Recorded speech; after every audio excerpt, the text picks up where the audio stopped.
ओम शांति। आज 20 नवंबर 2023 की साकार मुरली। आज की मुरली के सार में मीठे मीठे बाप दादा ने कहा, मीठे बच्चे, एवर हेल्दी एवर वेल्दी बनने के लिए तुम अभी डायरेक्ट अपना तन मन धन इंश्योर करो। इस समय ही यह बेहद का इंश्योरेंस होता है। प्रश्न, आपस में एक दूसरे को कौन सी स्मृति दिलाते उन्नति को पाना है? उत्तर, एक दूसरे को स्मृति दिलाओ कि अब नाटक पूरा हुआ, वापस घर चलना है। अनेक बार यह पाठ बजाया, 84 जन्म पूरे किए, अब शरीर रूपी वस्त्र उतार घर चलेंगे। यही है तुम रूहानी सोशल वर्कर की सेवा। तुम रूहानी सोशल वर्कर सबको यही संदेश देते रहो कि देह सहित देह के सब संबंधों को भूल बाप और घर को याद करो। गीत, छोड़ भी दे आकाश सिंहासन। ओम शांति। जहाँ गीता की पाठशालाएं होती हैं वहाँ अक्सर करके यह गीत गाते हैं। गीता सुनाने वाले पहले यह श्लोक गाते हैं। यह जानते तो नहीं है कि किसको बुलाते हैं। इस समय धर्म ग्लानि है। पहले है प्रार्थना, फिर वह रिस्पॉन्स करते हैं, आओ फिर से आकर गीता ज्ञान सुनाओ, क्योंकि पाप बहुत बढ़ गए हैं। वह फिर रिस्पॉन्स करते हैं कि हाँ, जबकि भारत के लोग पाप आत्मा दुखी बन जाते हैं, धर्म ग्लानि हो पड़ती है, तब मैं आता हूँ। स्वरूप बदलना पड़ता है। जरूर मनुष्य तन में ही आएंगे। रूप तो सब आत्माएं बदलती हैं। तुम आत्माएं असल निराकारी हो, फिर यहाँ आकर साकारी बनती हो, मनुष्य कहलाती हो। अभी मनुष्य पाप आत्मा पतित है, तो मुझे भी अपना रूप रचना पड़े। जैसे तुम निराकार से साकारी बने हो, मुझे भी बनना पड़े। इस पतित दुनिया में तो श्री कृष्ण आ न सके। वह तो है स्वर्ग का मालिक। समझते हैं श्री कृष्ण ने गीता सुनाई, परंतु श्री कृष्ण तो पतित दुनिया में हो ना सके। उनका नाम, रूप, देश, काल, एक्ट सब बिल्कुल अलग है। यह बाप बतलाते हैं। श्री कृष्ण को तो अपने माता पिता हैं। उसने माँ के गर्भ से अपना रूप रचा। मैं तो गर्भ में नहीं जाता, मुझे रथ तो चाहिए जरूर। मैं इनके बहुत जन्मों के अंत के जन्म में प्रवेश करता हूँ।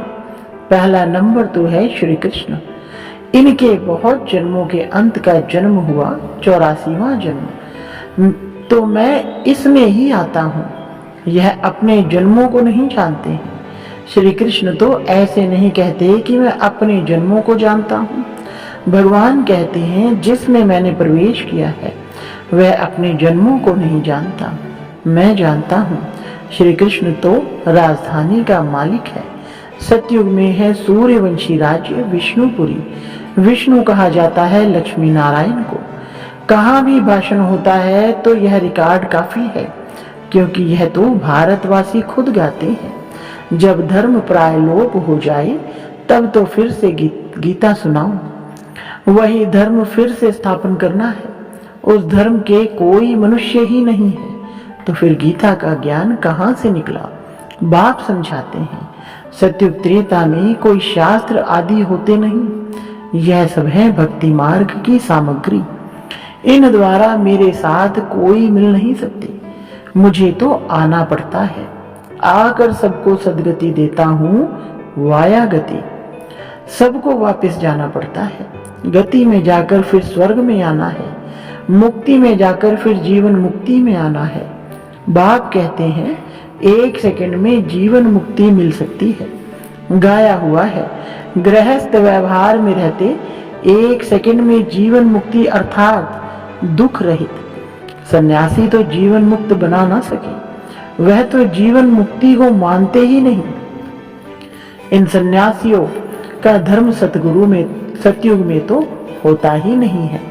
सन्यास धर्म तो बाद में होता है। इस्लामी, बौद्धी आदि यह सब सतयुग में नहीं आएंगे।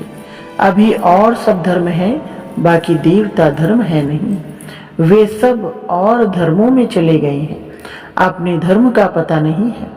कोई भी अपने को देवता धर्म का मानते ही नहीं। जय हिंद कहते हैं। भारत की जय, भारत की खै, हार कब होती है यह थोड़े ही कोई जानते हैं। भारत की जय तब होती है जब राज्य भाग्य मिलता है, जब पुरानी दुनिया का विनाश होता है। क्षय करता है राम, जय करते हैं राम। जय भारत कहेंगे, जय हिंद नहीं। अक्षर बदल दिया है, गीता के अक्षर अच्छे अच्छे हैं। ऊंच ते ऊंच है भगवान। कहते हैं मेरा कोई माता पिता नहीं है, मुझे अपना रूप आप ही बनाना पड़ता है। मैं इनमें प्रवेश करता हूँ। श्री कृष्ण को माता ने जन्म दिया, मैं तो क्रिएटर हूँ। ड्रामा अनुसार यह भक्ति मार्ग के लिए सब शास्त्र आदि बने हुए हैं। यह गीता भागवत आदि सब देवता धर्म पर ही बनाए हुए हैं, जबकि बाप ने देवी देवता धर्म की स्थापना की है। वह पास्ट हो गया, फिर फ्यूचर होगा।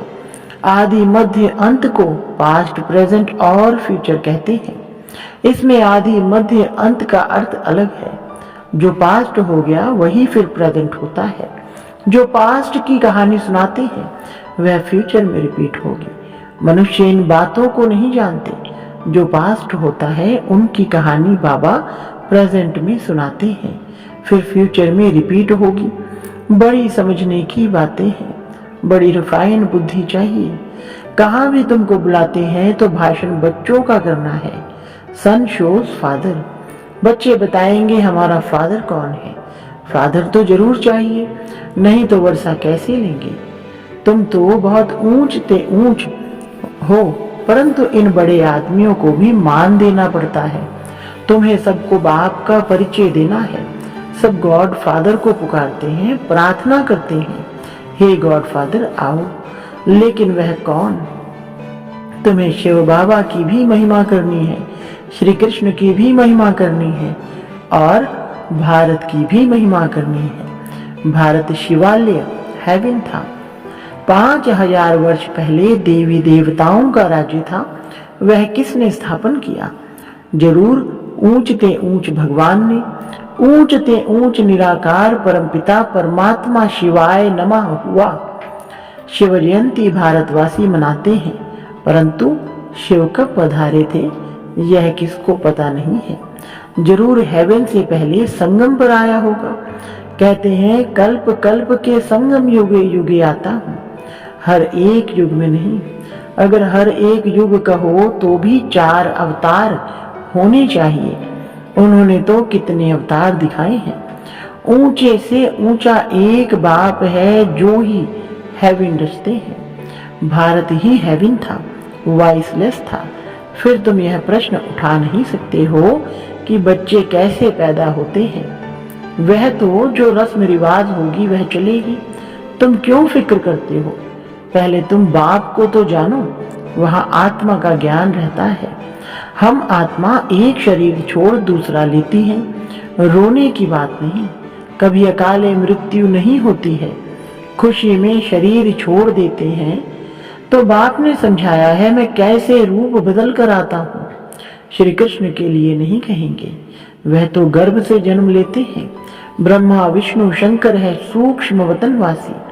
प्रजापिता तो जरूर यहाँ चाहिए। हम उनकी संतान हैं। वह निराकार बाप अविनाशी है, हम आत्माएं भी अविनाशी हैं, परंतु हमको पुनर्जन्म में जरूर आना पड़ता है।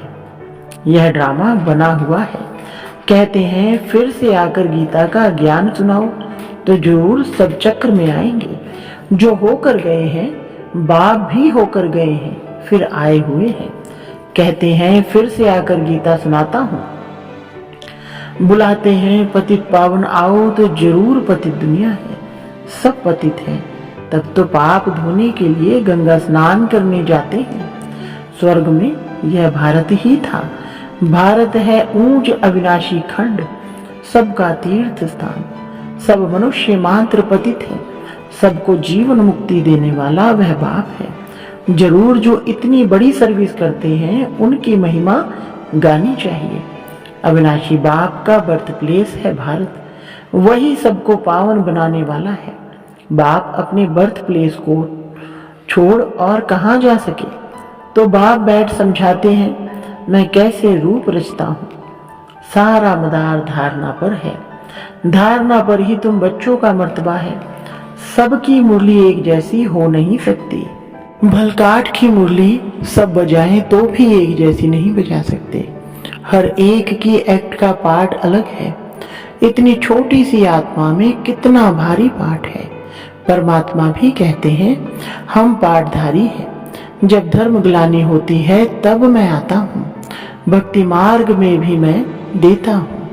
ईश्वर अर्थ दान पुण्य करते हैं तो ईश्वर ही उनका फल देते हैं। सब अपने को इंश्योर करते हैं, जानते हैं इसका फल दूसरे जन्म में मिलेगा।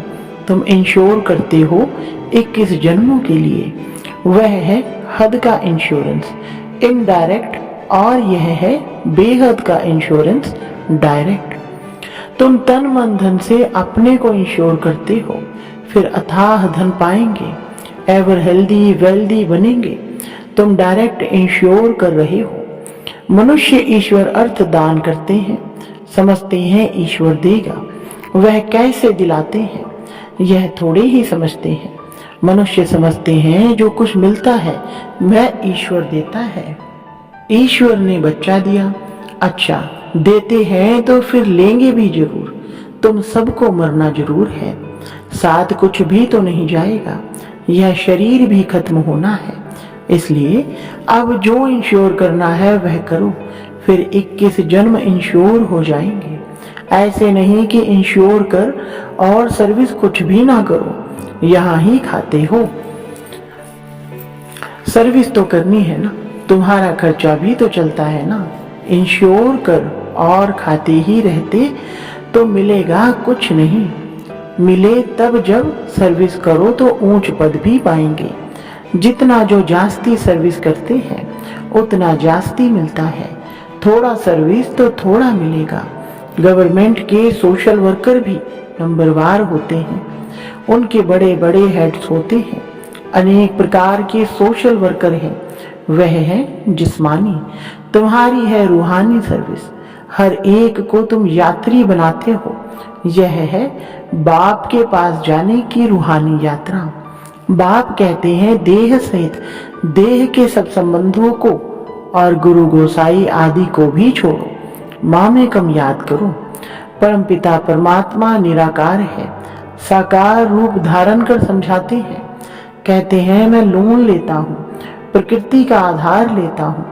तुम भी नंगे आए थे, अब फिर सबको वापस जाना है। सब धर्म वालों को कहते हैं मौत सामने खड़ा है। यादव कौरव खलास हो जाएंगे, बाकी पांडव फिर आकर राज्य करेंगे। यह गीता एपिसोड रिपीट हो रहा है। पुरानी दुनिया का विनाश होना है। 84 जन्म लेते लेते अब यह ओल्ड हो गया है। 84 जन्म पूरे हुए, नाटक पूरा हुआ। अब वापिस घर जाना है। शरीर छोड़ घर जाते हैं, एक दो को यही स्मृति दिलाते हैं अभी वापिस जाना है। अनेक बार यह पाठ बजाया है 84 जन्मों का। यह नाटक अनादि बना हुआ है। जो जो जिस धर्म वाले हैं उनको अपने सेक्शन में जाना है। जो देवी देवता धर्म प्रायलोप हो गया है उनके लिए सैपलिंग लग रही है। जो फूल होंगे वह आ जाएंगे। अच्छे अच्छे फूल आते हैं, फिर माया का तूफान लगने से गिर पड़ते हैं, फिर ज्ञान की संजीवनी बूटी मिलने से उठ पड़ते हैं। बाप भी कहते हैं तुम शास्त्र पढ़ते आए हो, बरोबर इनके गुरु आदि भी थे। बाप कहते हैं गुरुओं सहित सबकी सदगति करने वाला एक ही है। एक सेकंड में मुक्ति, जीवन मुक्ति। राजा रानी तो प्रवृत्ति मार्ग हो गया, वाइसलेस प्रवृत्ति मार्ग था। अब संपूर्ण विशेष है। वहां रावण का राज्य होता नहीं। रावण का राज्य आधा कल्प से शुरू होता है। भारतवासी ही रावण से हार खाते हैं, बाकी और सब धर्म वाले अपने अपने समय पर सतो रजो तमो से पास होते हैं। पहले सुख फिर दुख में आते हैं। मुक्ति के बाद जीवन मुक्ति है ही। इस समय सब तमो प्रधान जर्जरी भूत है। हर आत्मा एक शरीर छोड़ फिर दूसरा नया शरीर लेती है। बाप कहते हैं, मैं जन्म मरण में नहीं आता हूँ, मेरा कोई बाप हो नहीं सकता और सबको तो बाप है। श्री कृष्ण का भी जन्म माँ के गर्भ से होता है। यही ब्रह्मा जब राज्य लेंगे तब गर्भ से जन्म लेंगे। इनको ही ओल्ड से न्यू बनना है। 84 जन्मों का ओल्ड है। मुश्किल कोई को यथार्थ बुद्धि में बैठता है और नशा चढ़ता है। यह कस्तूरी नॉलेज है, खुशबूदार। अच्छा, मीठे मीठे सिकिलधे बच्चों प्रति माता पिता बाप दादा का याद प्यार और गुड मॉर्निंग।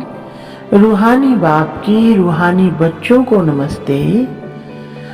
रूहानी बच्चों की रूहानी बाप दादा को नमस्ते जी। धारणा के लिए मुख्य सार। नंबर 1, रूहानी सोशल वर्कर बन सबको रूहानी यात्रा सिखानी है। अपने देवी देवता धर्म की सैपलिंग लगानी है। नंबर 2, अपनी रिफाइन बुद्धि से बाप का शो करना है। पहले स्वयं में धारणा कर फिर दूसरों को सुनाना है। वरदान, वाचा के साथ मनसा द्वारा शक्तिशाली सेवा करने वाले सहज सफलता मूर्त भव। विस्तार, जैसे वाचा की सेवा में सदा बिजी रहने के अनुभवी हो गए हो, ऐसे हर समय वाणी के साथ साथ मनसा सेवा स्वतः होनी चाहिए। मनसा सेवा अर्थात हर समय हर आत्मा के प्रति स्वतः शुभ भावना और शुभ कामना के शुद्ध वाइब्रेशन अपने को और दूसरों को अनुभव हो। मन से हर समय सर्व आत्माओं के प्रति दुआएं निकलती रहें तो मनसा सेवा करने से वाणी की एनर्जी जमा होगी और यह मनसा की शक्तिशाली सेवा सहज सफलता मूर्त बना देगी। स्लोगन, अपनी हर चलन से बाप का नाम बाला करने वाले ही सच्चे सच्चे खुदाई खिदमतगार हैं। अच्छा, ओम शांति।